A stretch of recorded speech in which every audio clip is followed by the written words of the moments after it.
it was, I'm not even going to be able to be articulate about this, but in the 2000s, in the aughts, as the historians say, it seemed clear that the faculty were becoming more and more marginalized in the decision-making processes by which the university runs.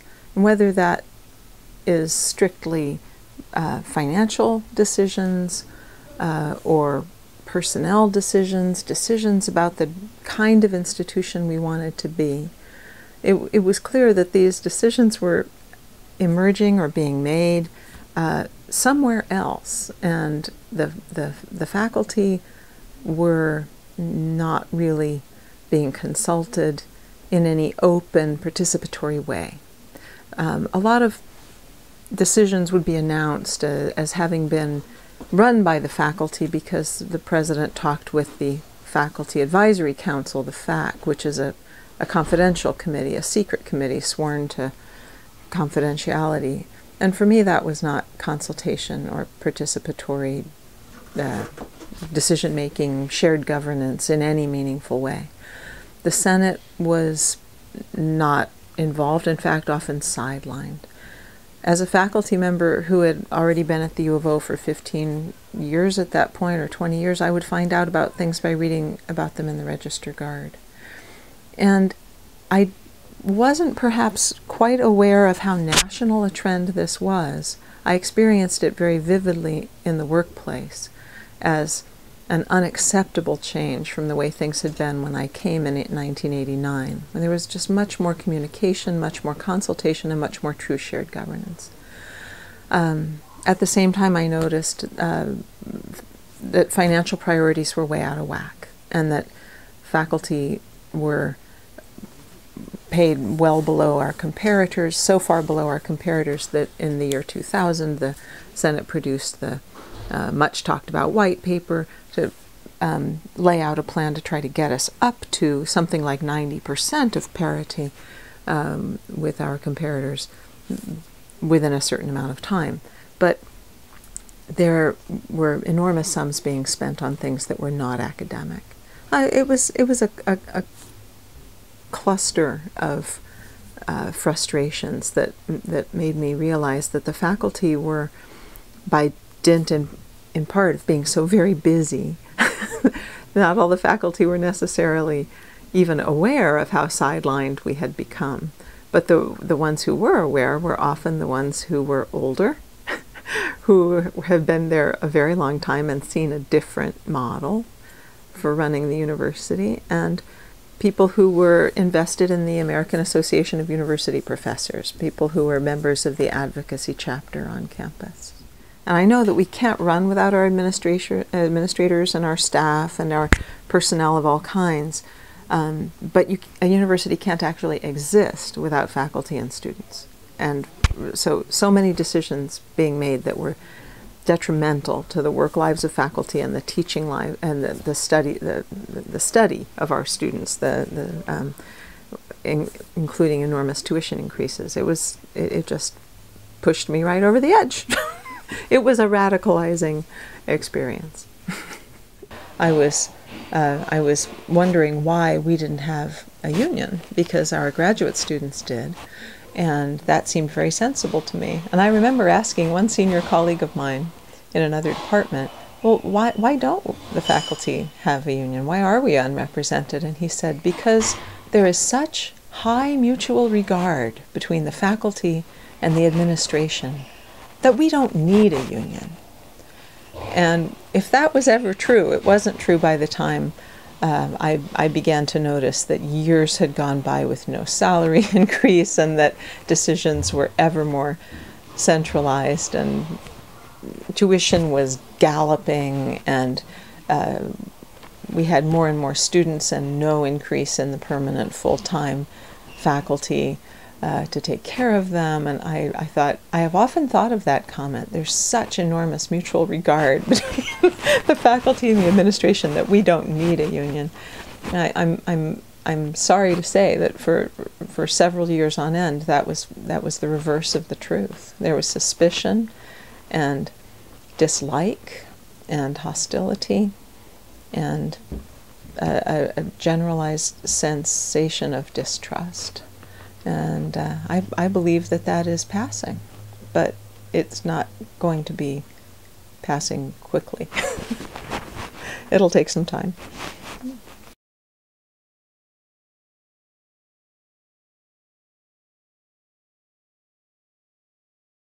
When I think about it, it's like trying to describe a river that is still flowing and is flowing very fast. A lot of the changes that the union is bringing about are only partially accomplished at this point, and so I wouldn't want to sound smug and triumphant before it's appropriate to do that. But I do see that forming a union made the faculty visible and audible as an interlocutor and a partner, and yes, sometimes an adversary, in ways that individual faculty members never were visible and audible to our central administration. Certainly there was a lot of frustration that came along with that. I believe it was easier for our administration to deal one-on-one with the squeaky wheels in the faculty than it was for them to deal with an enormous group of people who are represented by a union. But the point wasn't to make it easier for the administration. The point was to make our work lives better and our teaching lives better and our students' lives better. So for example, we have had salary increases that I do not believe we would ever have secured without being represented by a union.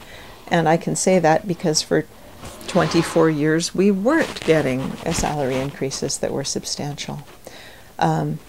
I think that we have a great deal of new written policy and procedure at the unit level, at the college level, that we didn't have before. And this makes an enormous difference to people's work lives. They need to be able to look at a document that says, these are the expectations you're being held to. This is the reward if you meet or surpass those expectations, and this is the penalty if you do not meet those expectations. Before the union, it was the Wild West out there.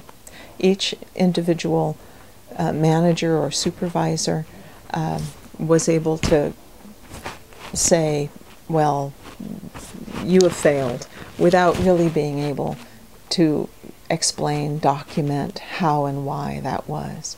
So I would say that while it's tiring for faculties and departments to write policy around job performance and job expectations, it is incredibly important for those policies to exist and for them to come from the faculty, not just top down from the administration. I'm really proud of the fact that so many adjuncts were reclassified as career employees, because they were indeed teaching here courses that were regularly scheduled on our curriculum, always needed to be taught. They were teaching here year after year in this no man's land of the adjunct category. And I think that the reclassification process was 90% successful. We lost colleagues we should never have lost. But I don't believe that they would have had job security without the union either, because they were at-will employees, even more so than the career non-tenure track faculty. So I'm very pleased with changes in the employment security, in the salary of our non-tenure track colleagues. And those non-tenure track colleagues are really precious. They, without them, we could not teach our undergraduates and our graduate students. So that employment category is, I think, concretely and substantially better off than before the union. But I also believe that the tenure track faculty and the tenured faculty are much better off. So salary, policy, job security, and I think the fact that the faculty have a voice at the table these are all new, they're due to the union, and they're substantial gains. We haven't only had successes, though, and I wish I could say that we had, but I think overall it is overwhelmingly positive that we unionized. And I should, in all honesty, give a tip of the hat to those administrators who said, well, whether or not we wanted a union, these are our faculty and we value them the way we valued them before they unionized. So if it hadn't been for, if it had only been a matter of hostile, truculent, angry central administration, then we wouldn't have, I think the whole university would have been impoverished. But in fact, we encountered administrators who liked us before we were in a union and still cared about our well-being and our work lives afterward. It's tricky because, as I said, what I hadn't noticed before really looking into unionization, I hadn't noticed that it's happening all over the country. This corporatization of the university. The University of Oregon is often described as singularly, almost pathologically decentralized, but that's not my experience of it. My experience is that we have gone from being an organization that is run by its faculty to an organization that is run top-down by an administration, by a board, and the faculty they do not have that central role that they used to have, and this is true all across the country. So that's why unionization is up in higher education all across the country. Because the University of Oregon was taking in 8,000 students while not hiring permanent full-time faculty, the faculty were extraordinarily busy and our time extraordinarily fragmented at all levels, tenure track, non-tenure track, permanent, adjunct, career, everybody. It was just so incredibly busy and our attention so fragmented that we didn't really have a chance to talk with each other. We didn't have a chance to know people outside of our immediate work environment. The union has been wonderful for that for me. I have an enormously enriched sense of the work that's done on our campus in the classrooms, in the library, in the labs, wherever people do their research and their teaching. And that has been energizing and has made me feel so much more a part of a large intellectual community and a large intellectual undertaking than in the 90s and the 2000s, when we were just kind of centrifugally dispersed all over campus and literally no faculty club, no place to meet and gather and talk. So that has, I hadn't even thought about that dimension, but I think that is also an enormous advantage. I know so many more of my colleagues, and I'm willing to go to bat for every single one of them, as long as they haven't done something deeply horrible. But we have a sense of a community that we didn't have before. And this probably isn't true for every member of the faculty who did not want to unionize. They were, those who were happy with the way things were before are not sitting in their offices saying, yeah, but we got a great sense of community out of it, because maybe they didn't. But getting to work with different kinds of colleagues across campus on the bargaining team, on the organizing committee, on the executive committee, helping people contest or rebut personnel reviews that are improperly conducted in some way. I've just had a wonderful experience of getting to know more broadly and more deeply what our faculty is and how amazing our faculty is, and amazing often not under ideal circumstances. In my department, for example, we have more non-tenure track colleagues than tenure track colleagues, and they are fantastic. Each and every one of them makes a meaningful connection with their students, does important, meaningful work on language acquisition, theory, and teaching. They're wonderful pedagogues. They're wonderful colleagues to each other. And without our non-tenure track colleagues, my department simply wouldn't be able to run. I always knew how great they were, but now I know exactly how and why they were great.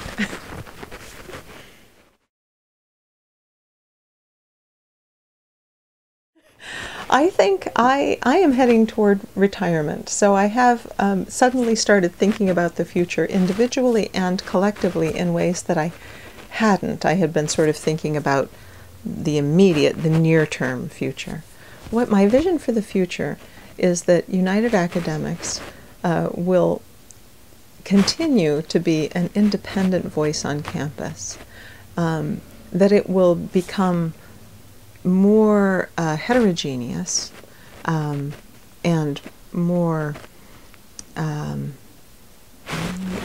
missing an adjective here, heterogeneous in the sense of more job classifications, more disciplines, more individuals active in it, but that I think that we will be able to make strategic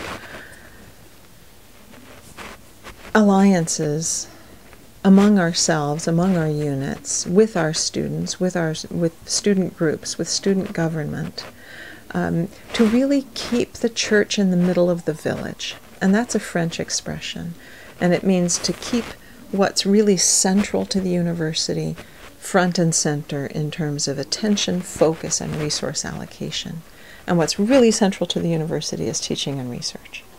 And if I see another several $100 million building go up that has nothing to do with academics, then I would be very disappointed indeed. My hope is that we are very slowly and very gradually, for the future, turning around this very large cruise ship back toward the life of the mind, toward intellectual and intellectual operations at all levels of teaching and studying and research and pedagogy. Because that is what a university is. You can have a lot of things without teaching and learning, but you can't have a university.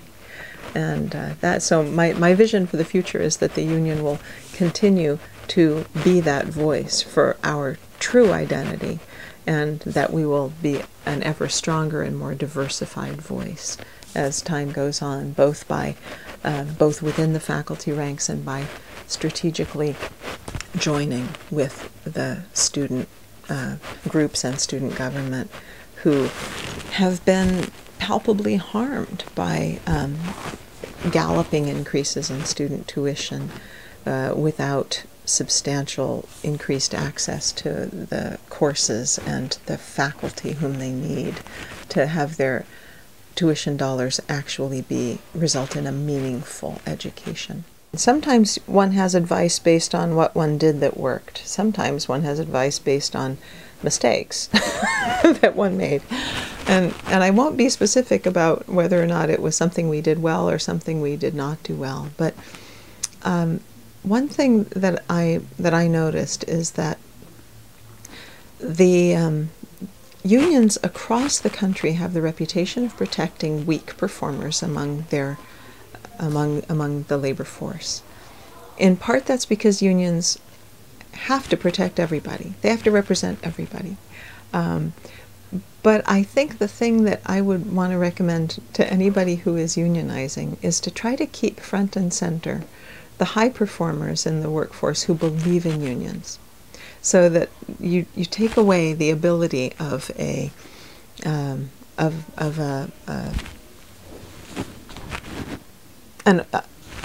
take away anyone's ability to argue that unions favor the weak.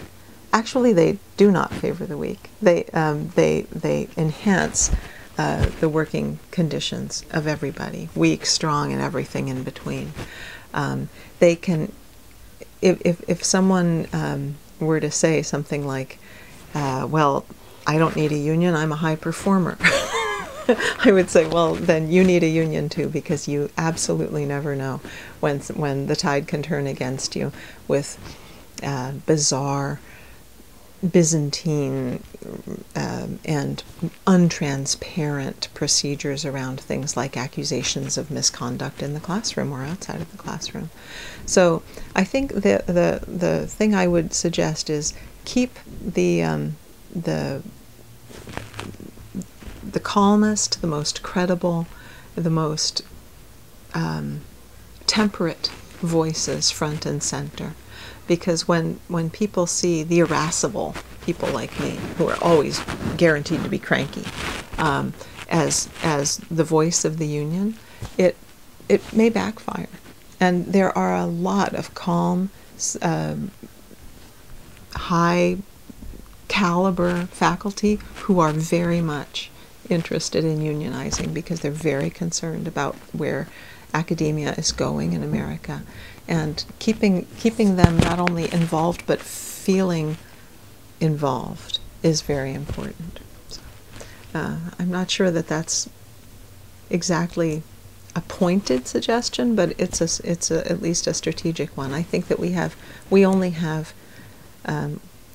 nothing to lose. We only have something to gain by unionizing, and unionizing in a way that is not contestatory or antagonistic, but not afraid of hostility either, is the way to go, as far as I'm concerned.